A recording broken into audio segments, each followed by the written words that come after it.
தர்ஷன், நீங்கெல்லாம் போற போக்குல சேத்தள்ளி வீசுறீங்க பாத்தியா? அது எவ்வளவு பெரிய தப்பு தெரியுமா? உன் குறைய நான் இப்ப சுட்டி காட்டலன்னு வச்சுக்கோயேன், நான் ரொம்ப மோசமான அம்மாவா ஆயிடுவேன். எல்லாரும் பேசுறாங்க, இன்ஃப்ளூயன்ஸ் ஆகி வார்த்தையை கொட்டிட்டேன்னு சொன்னேன்ல. ஒரு நாள், ஒரே ஒரு நாள் என் பக்கத்துல இருக்கிற நியாயத்தை கேட்டிருக்கியாடா? ஜீவானந்தன் மாதிரி ஆளுங்களை எல்லாம் மோசமா பேசி, என்ன மோசமா பேசி, இதெல்லாம் என்ன பாதிக்காதுடா. நான் ஏற்கனவே நிறைய பார்த்துட்டு வந்தவடா. இனி என்ன எல்லாம் காயப்படுத்த யாராலையும் முடியாது. என் மனசெல்லாம் இறுகி கல்லா மாறி போச்சு.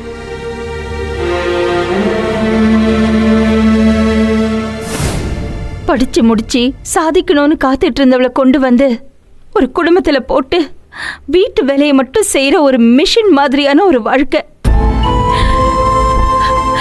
எனக்கு எந்த விதத்திலையும் பொருந்தாத மனநிலையில இருக்கிற ஒரு மனுஷன். சத்தியமா உருவத்தை பத்தியோ வயசை பத்தியோ நான் பேசலடா. ஆனா மனசுன்னு ஒண்ணு இருக்குல்லடா, அதுல உணர்வுன்னு ஒண்ணு இருக்குல்ல,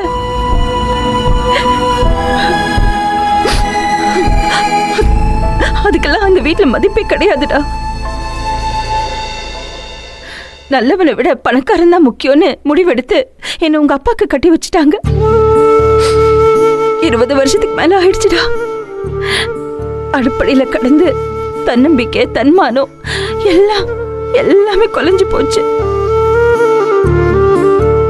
வெளி உலகத்தை போய் பார்க்கறதுக்கு பயம், அவங்க கிட்ட பேசுறதுக்கு ஒரு தயக்கம், எந்த ஒரு விஷயத்தையும் ஃபேஸ் பண்ண முடியாதபடி ஒரு பயம்.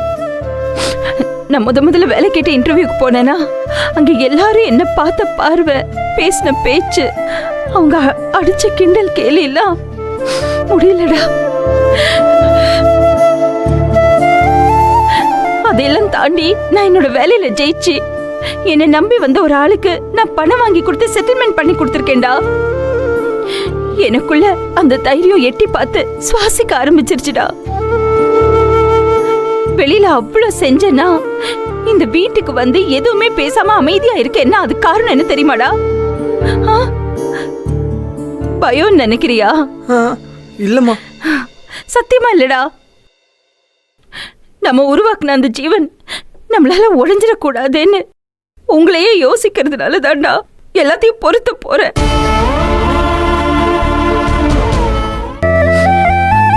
உங்க ஜெனரேஷனுக்குலாம் நான் சொல்ல நினைக்கிறது ஒண்ணுதான்டா, நீங்க சுயமா வாழுங்க. உங்களை தடுக்கிறதுக்கு யாருக்குமே உரிமை கிடையாது. ஆனா உங்களோட சுயநலத்துக்காக இன்னொருத்தவங்களோட உணர்வை அடிச்சு நொறுக்காதீங்க. அதெல்லாம் நியாயமே கிடையாது. பெத்த பிள்ளைங்களே வந்து நம்மளை காயப்படுத்தும் போது வலிக்குதுடா. இவங்களுக்காக தானே இவ்வளவையும் தாங்கிட்டு வாழறோம். இவங்களே இப்படி புரிஞ்சுக்காம பேசுறாங்களேன்னு வேதனையா இருக்கு தர்ஷா. நீங்கெல்லாம் வந்து பேசி வாரி வாரி கொட்டுற அந்த வார்த்தைகள்லாம் ஒவ்வொரு வார்த்தையும் அப்படியே ஆணி அடிச்ச மாதிரி பதிஞ்சு போச்சுடா. இந்த உலகத்துல யார் என்ன பேசினாலும் அது ஒரு பொம்பளை பெருசா பாதிக்காதுடா. ஆனா பெத்த குழந்தை வந்து அம்மாவை, அவளோட கேரக்டரை ஒரு வார்த்தை தப்பா பேசினா கூட அந்த மனசு தாங்காது தர்ஷா, உடைஞ்சிரும் தர்ஷா. நீ அந்த தண்டனை எல்லாம் எனக்கு எப்பவோ கொடுத்துட்ட.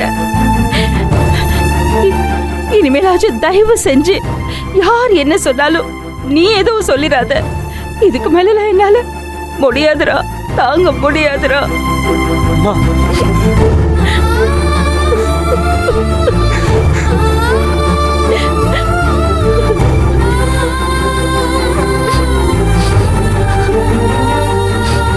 இது பாரு, இவங்க எல்லாரும் என்கிட்ட கேக்குற கேள்வி என்ன தெரியுமா? இவ்வளவு தூரம் வந்த பிறகு நான் எதுக்காக உங்க அப்பா பக்கத்துல உட்கார்ந்து முறை செய்யணும்னு கேக்குறாங்க. நம்ம தர்ஷினியில ஆரம்பிச்சு ஜனனி சித்தி வரைக்கும் எல்லாரும் கேக்குறாங்க. அதுக்கான பதில் என்னன்னு உனக்கு தெரியுமா? நான் ஒரு தாய். என்னோட மனசு ஒரு தாயா தாண்டா சிந்திக்குது. நான் இதை உனக்காக தான் செய்யறேன். உனக்காக மட்டும் தாண்டா நான் இதை செய்யறேன்.